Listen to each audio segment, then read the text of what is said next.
ब्रह्म विद्यानुपाठ। सर्वोच्च आनंद प्राप्ति के विचार में है।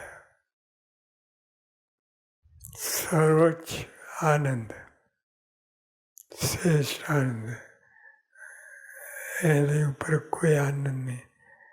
सर्वोच्च आनंद प्राप्ति के विचार में है।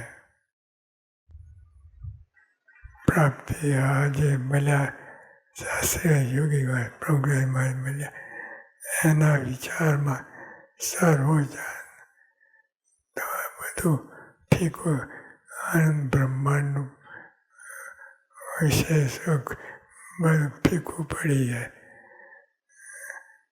સમજવું પડે. એમને નહીં સમજીને કે આ કોણ પુરુષ છે, કેવા છે, એ આપણે વિચાર